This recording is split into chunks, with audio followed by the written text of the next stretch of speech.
Vive Ségou, vive le Mali, vive l'unité retrouvée de mon peuple, vive l'Afrique.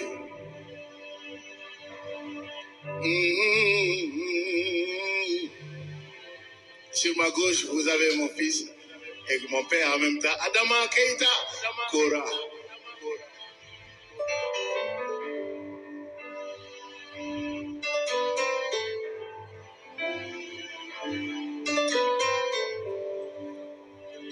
Aussi, un maître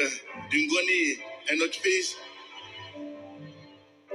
Asaba Dramé.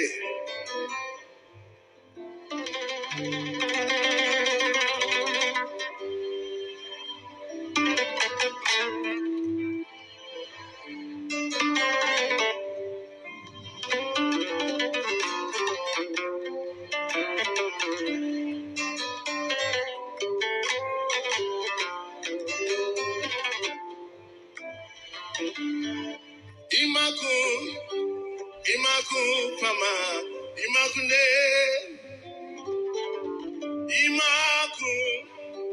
Imaku Pama, Imakunde,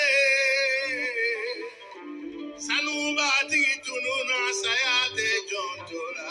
Satole, Wariba Titununa Sayate Jontola, Isatole, Pama de Gatanakasi, como Tokorola Kasimandi, Dadeo.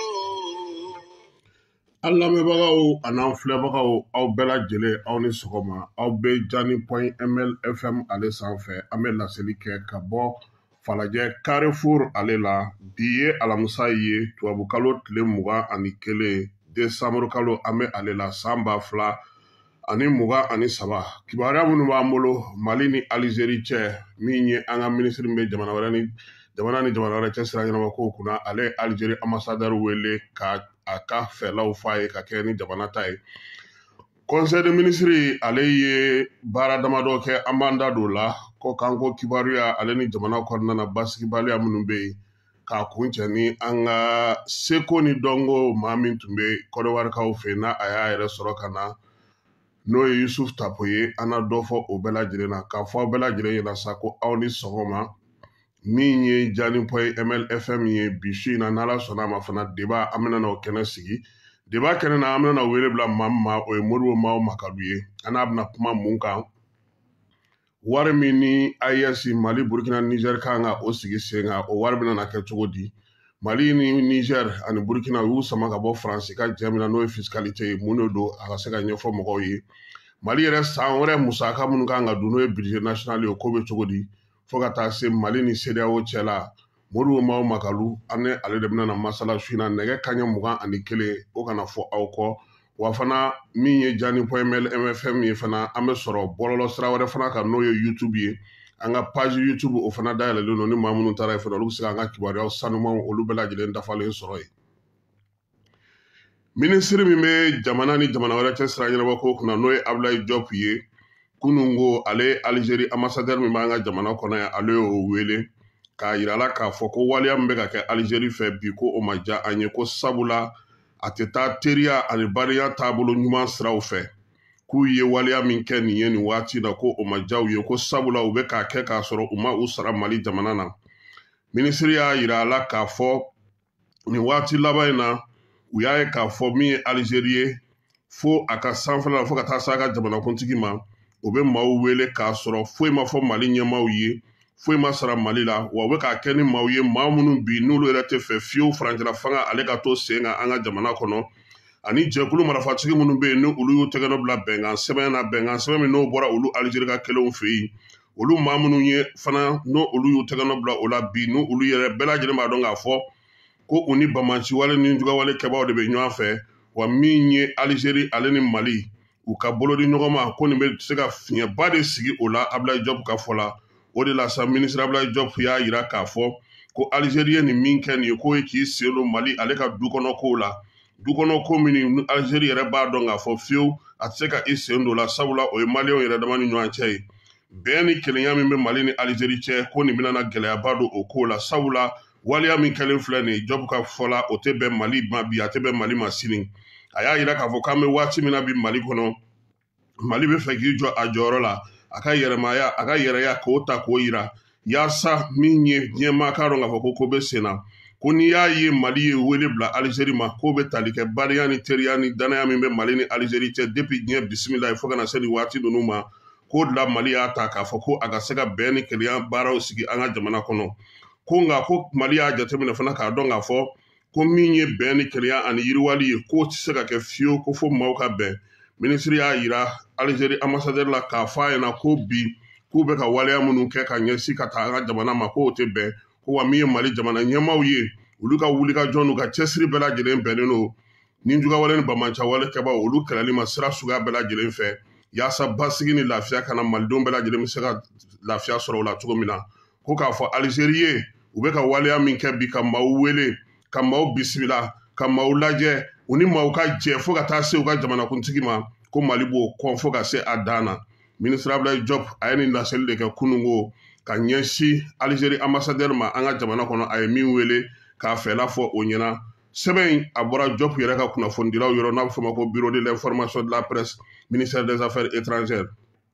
ministre ka laadala ɲɔgɔn ye min bɛ kɛ araba o araba kuluba o kɛnɛ kan ministre de l'administration territoriale de la décentralisation ale conseil de ministre ladɔnniya k'a fɔ ko tɔnjɛkulu dɔ b'an fɛ yan k'u b'a fɔ ma ko observatoire pour les élections et la bonne gouvernance au Mali ko n'u b'a fɔ ma ko observatoire k'o tɔn in ko kabini a sigira sen kan a bɛ musakaw bɔ yɔrɔ min na k'a ka baaraw kɛ observateur yɛrɛ ko a ma lakodɔn fiyewu Mali administration fɛ ko baara minnu ko a b'a k'an ka jamana kɔnɔna na k'a bɛ jamana sariyaw bɛɛ lajɛlen sɔsɔ ko wa k'o fana ka tɛmɛ ka bɔ yen min observateur ɲɛmaa ye k'o bɛ to ka kibaruyaw di ka laɲiniw kɛ kalata ko kan walima ka kɔn ka kalata kumaw fɔ ni y'a sɔrɔ jamana ɲɛmaaw ma kuma taux de participation n'a ɲɔgɔnnaw k'olu bɛɛ lajɛlen fɔ k'o bɛɛ ye sariya sɔsɔ ye ko min ye observatoire ye ko bi t'a kɔ bi t'a ɲɛ ko a tɛ se ka to an ka jamana kɔnɔ yan ko k'a to yen ko k'a ci ka bɔ yen minisiri y'a yira k'a fɔ ko fɛɛrɛ ni dabali bɛɛ lajɛlen tigɛlen don fana yaasa waleya in ale bɛ se ka kɛ cogo min na an ka jamana kɔnɔ ko nɔn tɛ ko tɔn in a bɛ ka dan sigi basigi ani lafiya la sabula kalata ko ye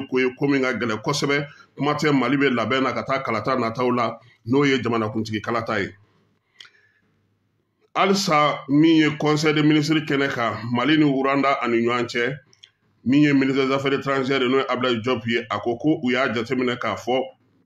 sɔnɔgɔya min bɛ Mali ni Uranda ni ɲɔgɔn cɛ nin waati in na ko Urandakaw ko kabini san 2020 ko olu kɔni ka ɲɛmaaw y'a lajɛ k'a fɔ Maliden minnu bɛ bɔ yan ka taa Urandakaw fɛ yen n'u sera Uranda pankurujigi kɛnɛw kan u bɛ se ka visa ta yen musaka min o bɛ se ka o bɔ wa fana musaka o tɛ sara n'i kan ka tile 30 kɛ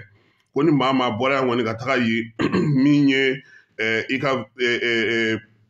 visa tali ye ka don Uranda kɔnɔna na n'i ka sigili i bɛ taa baara min na Uranda kɔnɔna na n'o tɛ tɛmɛ tile 30 kan visa o tɛ sara i tɛ visa sara ko ka kɛ n'o waleya min ye ni Uranda y'o ta k'o ɲɛsin Mali ma ko Mali fana bɛna o ɲɔgɔnna ta k'o ɲɛsin Urandakaw ma an fɛ yan yaasa balimaya ni bɛn ni kelenya bɛ Mali ni Uranda ni ɲɔgɔn cɛ u bɛ se ka sinsin cogo min jamanadenw bɛɛ lajɛlen bɛ se ka lafiya cogo min na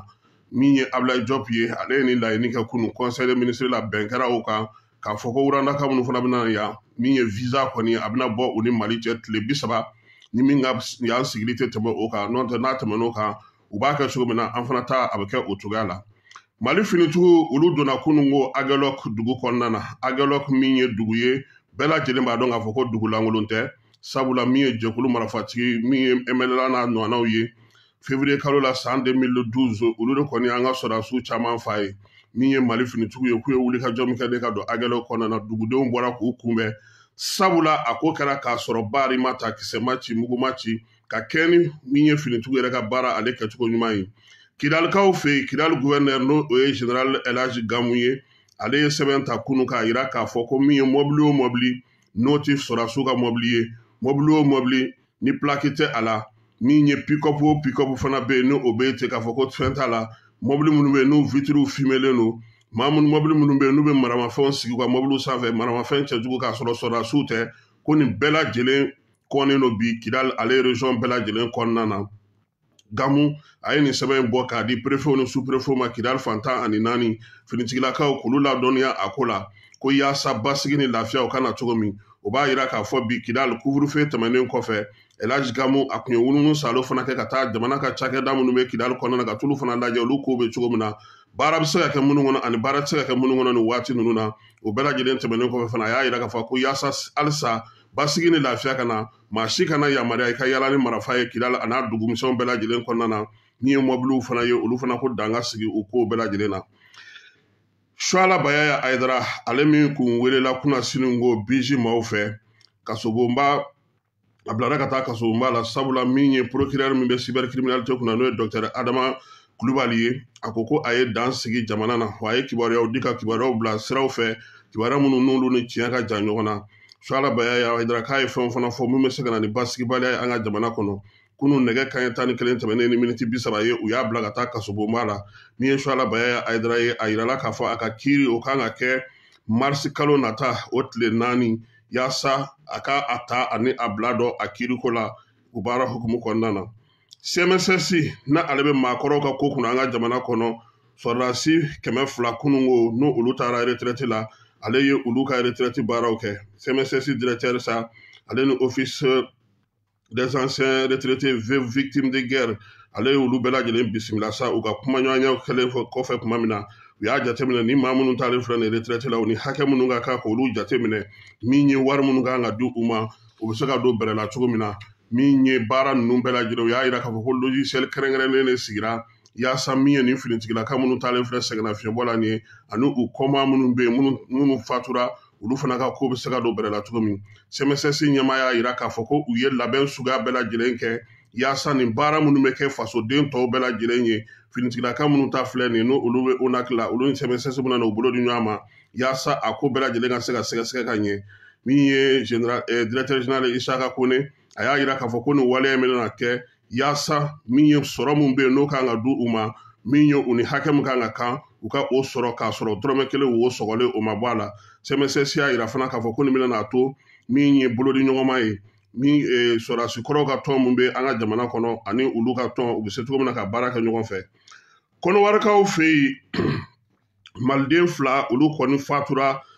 u yɛrɛ dama kɔni karila ɲɔgɔn na ajamɛ sugu la fɔlɔ n'o o ye kamalen dɔ ye ale kɔni ye muru kɛ k'a tɔɲɔgɔn kɛ k'o sɔgɔ fo siɲɛ 2 k'o fatura o fatulen kɔfɛ sa ale yɛrɛ ala ye k'a bɛ 5 don fiɲɛ na ka taa kuma min na maaw y'ale yɛrɛ minɛ k'ale yɛrɛ fana gosi an ye kibaruya minnu sɔrɔ e k'a yira k'a fɔ ko a maa 2 bɛɛ lajɛlen ye dɔgɔnɔ ye min ye fɔnkɔɲɔgɔnkɔ kɔni o kun bɛ u ni ɲɔgɔn cɛ ka kɔn ni waleya in ye waleya in kɔni cɛ juguyara kosɛbɛ sabula a 2 bɛɛ lajɛlen fatura sabula u yɛrɛ dama ma se ka ko to ɲɔgɔn ta la min ye kɔnɔwarikaw fɛ yen an ka jɛkulu an ka tɔn min bɛ yen n'o o ye